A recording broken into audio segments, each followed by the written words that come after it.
Target ang mga masiselang isyu ng lipunan na sangkot ang ilang mga ahensya ng gobyerno at mga personalidad. Hihimayin ang iba't ibang mga isyu, balita at usapin. Puntirya ang mga tiwali at ilalantad ang mga mali sa pamahalaan. Walang sasantukin. Tamaan na ang tamaan. Kung salot ka sa bayan, sapul ka ni Rex Cayano sa Target On Air. Oras hatid sa inyo ng Grand 88 Gaming Corporation. Ito, nagpakita ho agad ng buo ang suporta ni House Speaker Martina Romualdez dito sa Peace Initiative ni President BBM. Sa grupo ho ng NDFP, ito ho yung National Democratic Front of the Philippines. Ang paliwanag po dyan ni Speaker of the House Martina Romualdez, o mga kaibigan, mahirap daw kumbaga masalimuot yung pagpasok po doon sa peace talk dahil sa ngalan daw ho ng kapayapaan at kaunlaran, mga kaibigan, sa bansa, abay dapat daw hong subukan. Pero meron hong statement to dyan si Vice President Inday Sara, mga kaibigan, at yung sinasabing deal with the evil. Kumbaga yung kasunduan daw ho dun sa, ito daw ho nag-statement to. Kagabi nga may nag-send po sa atin sa Viber, ay may nagko-cover po dyan sa Office of the Vice President, at kumalat na rin naman to sa mga social media. Yung sinasabi ni Vice President Inday Sara, mga kaibigan, doon ho sa planong pagbalik, anong pagbalik ho ng pamalaan, doon ho sa peace talk. Kasama ho dyan yung NDF na binabanggit ho natin kanina.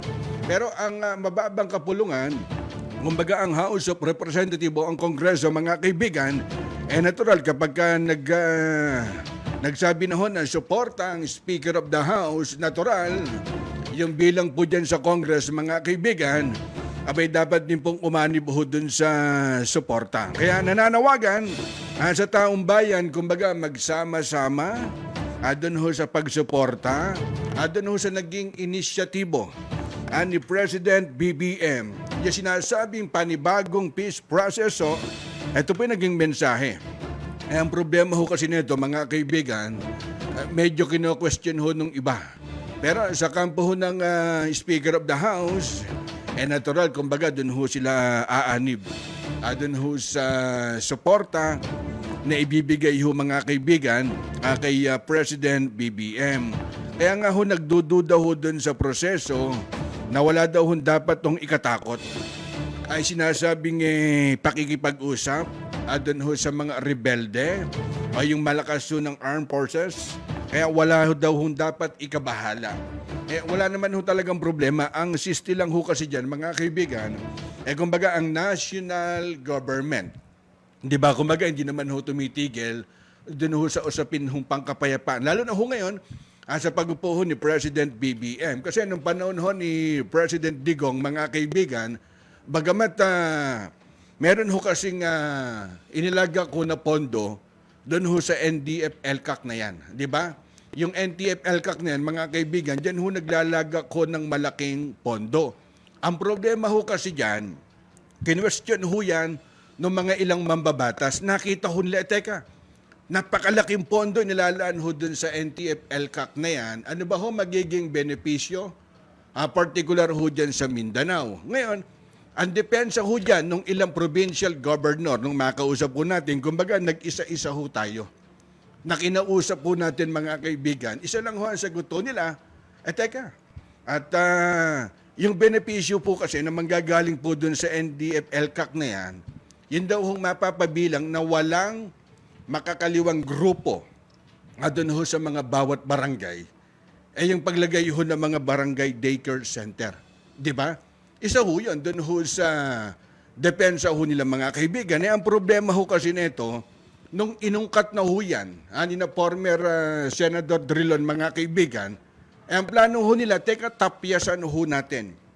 Ay napakalaking pondo.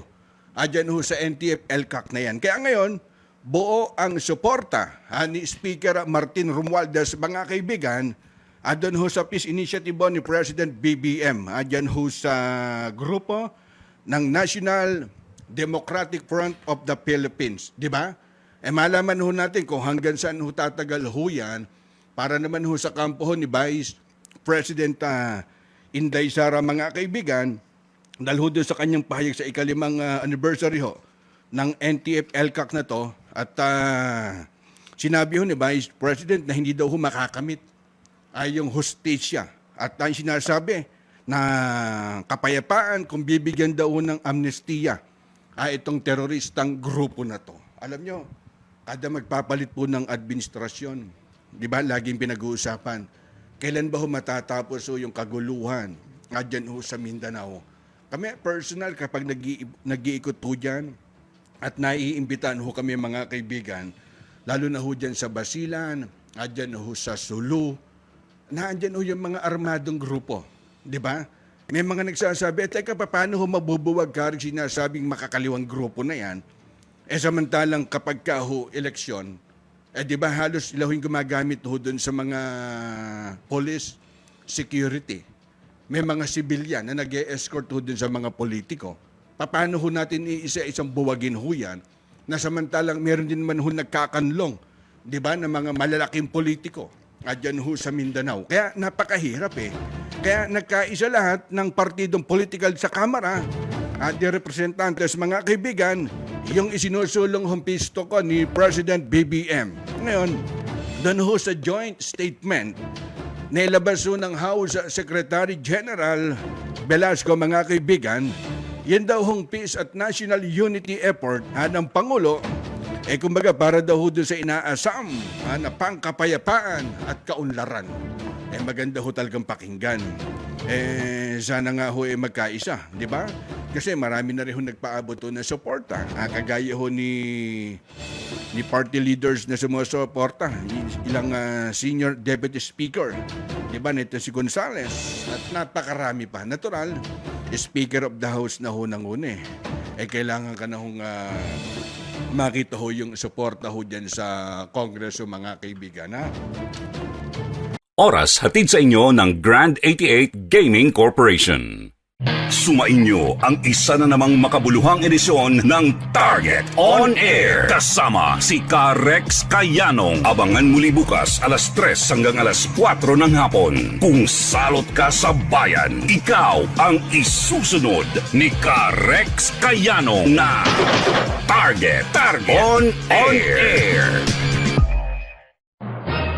Nangunguna sa balita, impormasyon, musika, komentaryo at serbisyo publiko. Ito ang DZME 1530. Una sa kanan, ang himpilang may paninindigan.